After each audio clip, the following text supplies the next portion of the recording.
ನಮ್ಮ ಚಿಂತಾಮಣಿ ನ್ಯೂಸ್ ಕನ್ನಡಕ್ಕೆ ಸ್ವಾಗತ.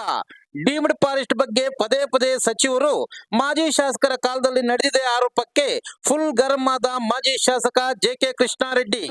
ಪ್ರತಿನಿಧಿಗಳಿಗೆ ಅರಿವಿಲ್ಲ, ಇವರು ನೋಡ್ಕೊಂಡ್ಲಿಲ್ಲ, ಎಲ್ಲ ನಮ್ಮ ತಾಲೂಕೆಲ್ಲ ಡೀಮ್ಡ್ ಫಾರೆಸ್ಟ್ ಮಾಡ್ಬಿಟ್ಟಿದ್ದಾರೆ, ನಾನ್ ಮಾಡ್ಬಿಟ್ಟಿದ್ದೀನಿ ಅಂತ ಅವ್ರು ಹೇಳ್ತಾ ಇದ್ರು. ನಾನು ಅಧಿಕಾರಕ್ಕೆ ಬಂದಾಗ, ಯಾಕಂದ್ರೆ 10 ವರ್ಷ ಸೋತಿದ್ರಲ್ಲ, 10 ವರ್ಷ ಸೋತಾಗ ಅವ್ರಿಗೆ ಏನೇನಿತ್ತು ಒಳಗಡೆ ಬಂದ್ಬಿಡ್ಲಿ ಅಂತ ಹೇಳಿ ನಾನು ಸುಮ್ಮನೆ ಐತೆ.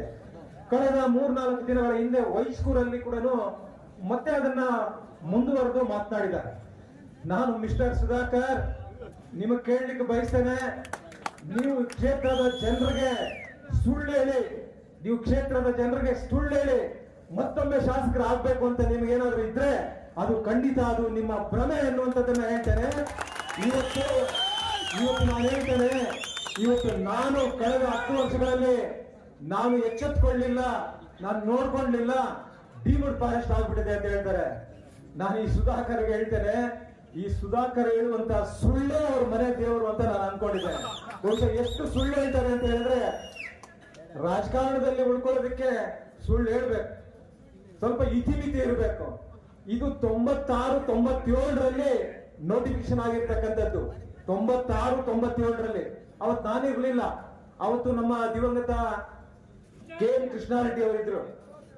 ಬಹುಶಃ ಇವತ್ತು ಕೆ.ಎಂ. ಕೃಷ್ಣಾರೆಡ್ಡಿದು ತಪ್ಪಲ್ಲ, ಸುಧಾಕರ್ಗೆ ಹೇಳ್ತೇನೆ, ಅವ್ರು ನೋಡಿದಾರೋ ಇಲ್ವೋ ಗೊತ್ತಿಲ್ಲ, ನನಗ್ ಮಾತ್ರ ಅನ್ವಯಿಸ್ಲಿ, ಜನರ ಮುಂದೆ ಸಾರ್ವಜನಿಕವಾಗಿ ಏನೋ ಒಂದು ಹೇಳ್ಕೊಂಡು ಹೋಗ್ಬಿಟ್ರೆ ಕೇಳ್ತಾರೆ ಅನ್ಕೊಂಡಿರ್ಬೋದು.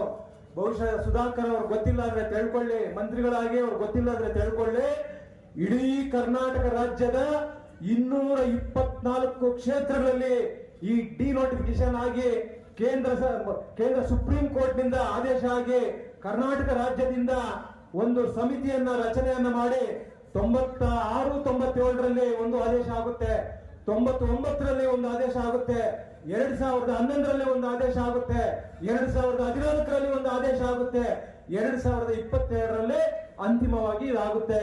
ನಾನು ಕೇಳ್ತೇನೆ ಇವ್ರಿಗೆ, ಸುಧಾಕರ್ ಅವರಿಗೆ ಕೇಳ್ತೇನೆ, 1999ರಲ್ಲಿ ಕರ್ನಾಟಕ ವಿಧಾನಸಭಾ ಚುನಾವಣೆ ನಡೆಯಿತು. ಅವತ್ತು ನಿಮ್ಮ ತಂದೆಯವರು ಈ ರಾಜ್ಯದಲ್ಲಿ ಎಸ್.ಎಂ. ಕೃಷ್ಣ ಅವರ ಸರ್ಕಾರದಲ್ಲಿ ಶಾಸಕರಾಗಿದ್ರು, ಮಂತ್ರಿಗಳು ಆಗಿದ್ರು ಅನ್ಸುತ್ತೆ, ಶಾಸಕರಾಗಿದ್ರು. 2004ರಲ್ಲಿ ಕರ್ನಾಟಕ ವಿಧಾನಸಭೆ ಚುನಾವಣೆ ನಡೆಯಿತು. 13ರವರೆಗೂ ನೀವಿದ್ವಿ. 15 ವರ್ಷಗಳು ನೀವೇನು ಏನ್ ಮಾಡ್ತಾ ಇದ್ರಿ? ಮಣ್ಣು ತಿಂತಾ ಇದ್ರಾ ನೀವು? ಅಥವಾ ನಿದ್ದೆ ಹೋಗ್ತಾ ಇದ್ರ? 1999ರಿಂದ 2013ರವರೆಗೆ ನೀವೇ ಇದ್ರಿ. 15 ವರ್ಷಗಳ ಕಾಲ ಏನ್ ಮಾಡ್ತಾ ಇದ್ರಿ? ಚಿಂತಾಮಣಿ ವಿಧಾನಸಭಾ ಕ್ಷೇತ್ರದಲ್ಲಿ ಎಲ್ಲ ಡೀಮ್ಡ್ ಫಾರೆಸ್ಟ್ ಆಗ್ಬಿಟ್ಟಿದೆ.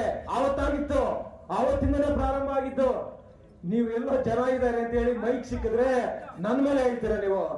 ಇದು 1996-97ರಿಂದ ಪ್ರಾರಂಭ ಆಗಿರ್ತಕ್ಕಂಥದ್ದು. ಸುಪ್ರೀಂ ಕೋರ್ಟ್ ಆದೇಶಗಳಿದೆ. ನಿಮ್ಮ ಹತ್ರ ಪೇಪರ್ಸ್ ಇಲ್ಲ ಅಂದ್ರೆ ನಾನು ಕಳಿಸ್ಕೊಡ್ತೀನಿ. ಬಹುಶಃ ಚಿಂತಾಮಣಿ ಒಂದೇ ಅಲ್ಲ, ಇಡೀ ಜಿಲ್ಲೆ ಅಲ್ಲ, ಇಡೀ ಕರ್ನಾಟಕ ರಾಜ್ಯದಲ್ಲಿ 224 ಕ್ಷೇತ್ರಗಳಲ್ಲಿ ಕೂಡ ಇವತ್ತು ಡೀಮ್ಡ್ ಫಾರೆಸ್ಟ್ಗೆ ಪರಿಪಾಲಿತ ಒಂದು ಜಮೀನನ್ನ ಸುಪ್ರೀಂ ಕೋರ್ಟ್ ಬಹಳ ಸ್ಪಷ್ಟವಾಗಿ ಆದೇಶ ಮಾಡಿದ್ದಾರೆ. ಹೆಚ್ಚುವರಿ ಜಮೀನುಗಳು ಅರಣ್ಯ ಬಿಟ್ಟು ಇನ್ನೂ ಹೆಚ್ಚುವರಿ ಅರಣ್ಯಕ್ಕೆ ಸೇರಿಸ್ಕೊಳ್ಬೇಕು ಅಂತ ಒಂದು ಸಮಿತಿಯನ್ನ ರಚನೆ ಮಾಡಿ, ಸಮಿತಿ ನೀವು ವರದಿಯನ್ನ ಕೊಡಿ ಅಂತೇಳಿ ಕರ್ನಾಟಕ ರಾಜ್ಯದ ಸರ್ಕಾರಕ್ಕೆ ಕೊಟ್ಟಿದ್ದಾರೆ. ಇವತ್ತು ಸಿದ್ದರಾಮಯ್ಯ ಅವರು ಮುಖ್ಯಮಂತ್ರಿಗಳಾಗಿದ್ದಾರಲ್ಲ, ಅವರ ಕ್ಷೇತ್ರದಲ್ಲೂ ಕೂಡ ಡೀಮ್ಡ್ ಫಾರೆಸ್ಟ್ ಸೇರಿಸಿದ್ದಾರೆ. ಇವ್ರು ನನ್ನ ಮೇಲೆ ಒಬ್ಬರ ಮೇಲೆ ಗೂಬೆ ಕೂರಿಸಂತ ಮಾಡ್ಕೊಂಡ್ಲಿಲ್ಲ. ನೀವೇನ್ ಮಾಡ್ತಾ ಇದ್ರಿ ಸ್ವಾಮಿ? 15 ವರ್ಷ ಮಣ್ಣು ತಿಂತಾ ಇದ್ರಾ?